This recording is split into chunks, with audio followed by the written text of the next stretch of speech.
Hello guys, we are here to present to you the philosophy of moral leaders and how these moral leaders has really contributed to the development of African society.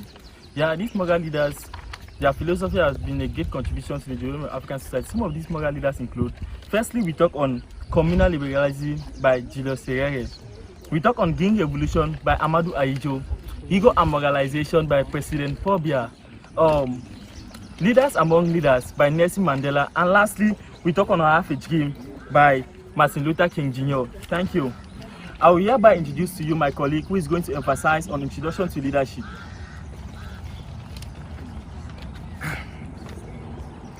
Leadership. Leadership is a topic that has gathered the attention of both novice and notable scholars for countries, as demonstrated by Aristotle's observation in the 1350 BC, work, Politics, and Niccolò Machiavelli's 1532 work, The Prince. It was as popular a topic among others. So, leadership piques the interest of many across a variety of scholarly areas and levels of study like political science, business, philosophy, history, law, and just to name a few. So, leadership is a popular study in which everyone is involved, either directly or indirectly. A leader is a person who influences people through their works, their words, or state. Also, in politics, a leader is a person who has the majority of votes to make decisions on behalf of others. Next to me is my coursemate, who is going to talk about the definition of leadership and leadership ethics. Okay, to talk about the definition of leadership. Leadership is the ability for individuals or a group of individuals to influence or guide his followers or members to achieve a particular goal or objective. Moving down to ethical leadership, it means that individuals behave according to a set of principles and values that are recognized by the majority as a sound basis for the common good. Some of these ethical leadership include fairness, integrity, justice, and transparency. To conclude, an example for ethical leadership is holding respect for others and equally around the terms for company. My friend here will talk about moral leadership. Moral leaders guide themselves with values and ethics that develop over time and with experience. Examples of some values here include integrity, respect, accountability, community, inclusion, and services. My fellow colleague here will talk about the tough decisions, moral leadership. Themselves in a situation where they are often made to make decisions for themselves that govern the country, the state, or the community. This decision, the example of this decision is advising them on how to act among themselves. My fellow colleague here will be talking on the procedure on how leaders make tough decisions. Talking on the tough decisions, definitely as a leader, there are several procedures you must take in order to make tough decisions. One, which is taking yourself out of the situation.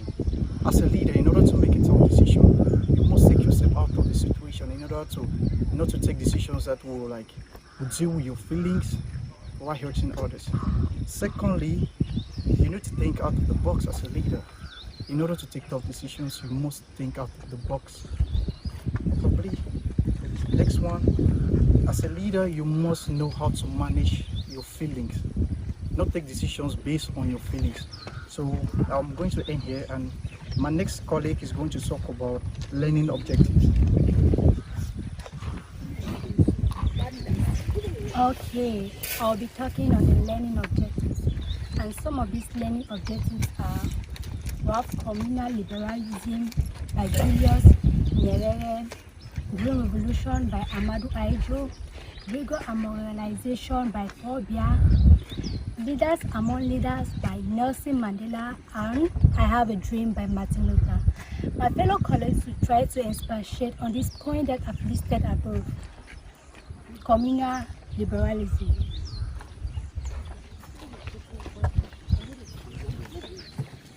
I'll be talking about communal socialism, as earlier said by my colleague. Communal socialism is a belief of sharing economic resources through the traditional ways of the Africans. Now, Julius Nyerere was born in April 13, 1992. Here we have some architects which also contributed in African socialism. We have Kwame Nkrumah of Ghana, we have Leopold Senghor of Senegal, we have Julius Nyerere itself of Tanzania. All of them were the architects of African socialism. Now, it has its principles, communal principles, which talk on social development and which talk on social development itself. And Ujamaa was the base of social development policies of Julius Nyerere. My fellow colleague will be talking more about Ujamaa. Talking on African socialism as a basehood of Ujamaa socialism, Ujamaa was introduced by Julius Nyerere, the Tanzanian president, who was the prime minister in Tanzania in 1961 and became the president following 1964. Ujamaa, according to Julius Nyerere, means familyhood. Yeah, familyhood or extended family. It also includes the perception of African traditional society. He argued that we should love one another, we should live a common life. It also includes mutual involvement. It emphasizes on unity, peace, sharing a common ownership of resources, and a society in which social needs are provided for all. It also emphasizes on the need of caring for one another, that is cooperative economic, in the local people sense, meaning people ought to care for each other and provide the essential living of all. So, Ujamaa socialism based on Ujamaa has been of great contribution to the African traditional society, and is going to be emphasized by my fellow colleague here.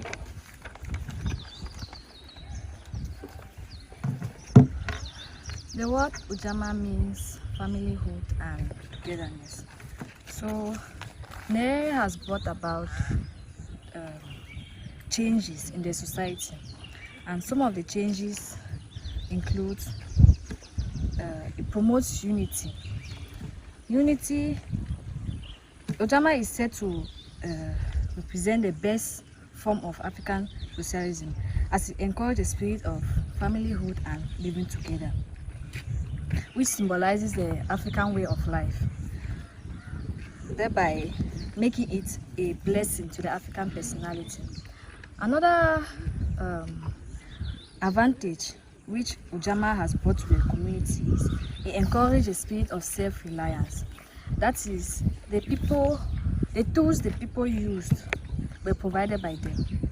The labor they needed was provided by themselves, and the goods they produced was consumed by them. And lastly, another advantage is that it eliminates class distinction. Ujamaa brought about equality, thereby bridging the gap between the rich and the poor, and bridging the gap between the powerful and the weak. Thus, Ujamaa is seen as a blessing and a good influence to the community. So my next colleague will be talking about Green Revolution.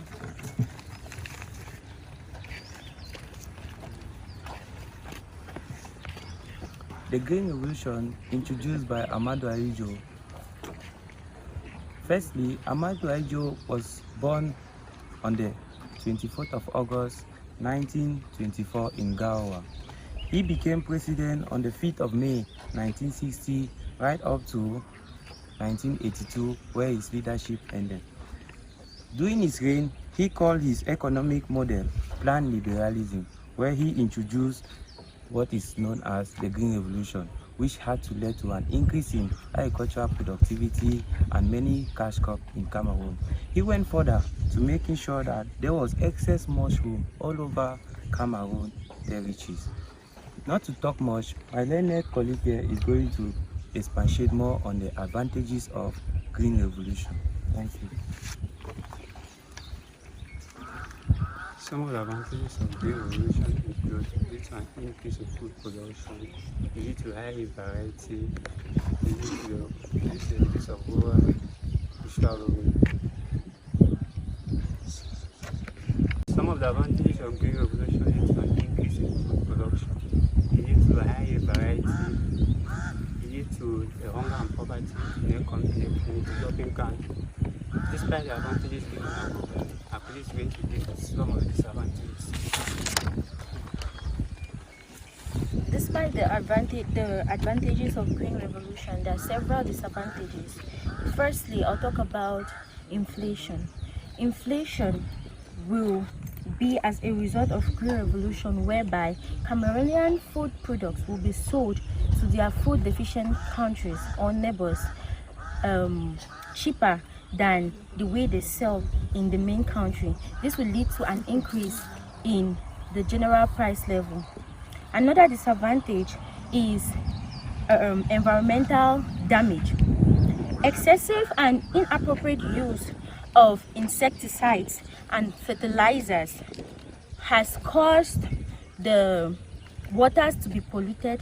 It has led to the killing of beneficial insects and wildlife, and it has also caused the poisoning of farmers or workers. My fellow colleagues will come and expatiate on rigors and moralization.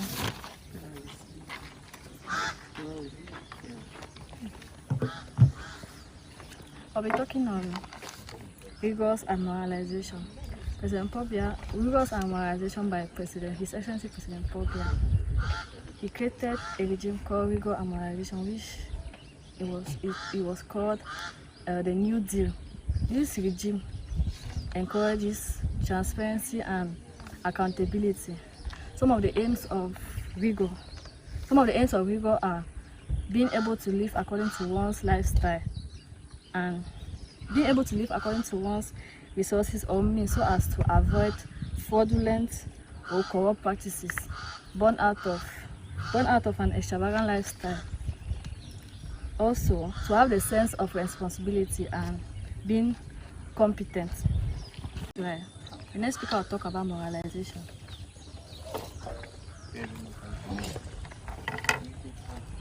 Moralization here means having concern with someone's interest rather than yours.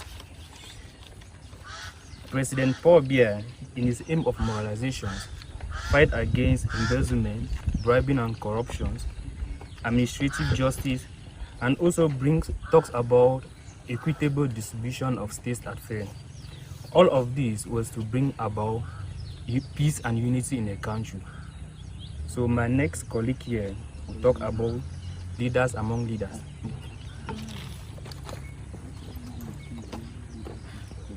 Okay, talking on leaders among leaders, as earlier said before. For to be free is not merely to cast off one's chains, but to live in a way that respects and enhances the freedom of others. Nelson Rolihlahla Mandela was born on July 18, 1978 in Transkei, South Africa. He did a lot in fighting against apartheid and was imprisoned on Robben Island. Apartheid is a policy of segregation or discrimination of race. It is a policy that governs relations between South Africans' white minority and non-white majority. Mandela was imprisoned for 25 years, and in 1990, he was set free. In 1993, Mandela was awarded a Nobel Peace Prize, which he shared with the former South African President Frederick de Klerk. Mandela became the first South African democratically elected president on May 10, 1994, and ended his reign in 14th June 1999. My next colleague will talk on I Have a Dream.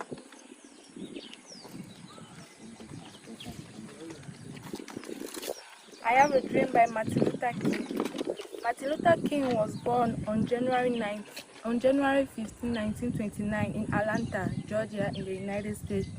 Martin Luther King delivered a 17-minute speech later known as I Have a Dream. Martin Luther King's dream was all about equal opportunity for all black people as well as white. He called for civil and economic rights and the end of racism. I Have a Dream came to be regarded as one of the finest speeches in the United States of America. The next person will throw more light on I Have a Dream by Martin Luther King. While in the struggle to end racial discrimination by King Martin Luther, he had some dreams which he wished could come to reality. One of the dreams was that he wished that blacks and whites could sit together as brothers and sisters to break bread. Another dream he had was that he wished that his children will not be judged according to their skin color, but for the character they exhibit. My colleague is going to talk on the ultimate goal.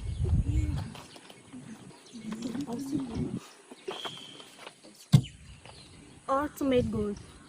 When will the movement be satisfied? Dr. King answered this question with a series of demands involving basic civil laws for blacks. From the freedom to go where they want to go to, the right to vote, African Americans will stand for nothing, acknowledging the suffering of those fighting for injustice, but praises them to keep moving and stay focused. My next colleague will be talking on the analysis. King addressed the Americans at Washington in March 1963. In his speech, I Have a Dream remains a touchstone which atoned or fought for racial discrimination in the United States. In his words, he closed his words from an old Negro spiritual, looking forward to a day when all creed of all people will come together to say, at last we are free, at last we are free. My classmate is going to conclude on all what we have said.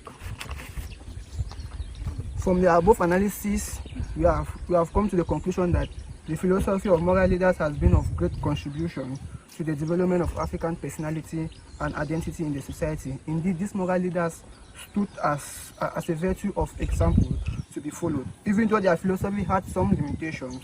But we end here with applauding them with their immense contribution to the traditional society, and their works cannot be overlooked.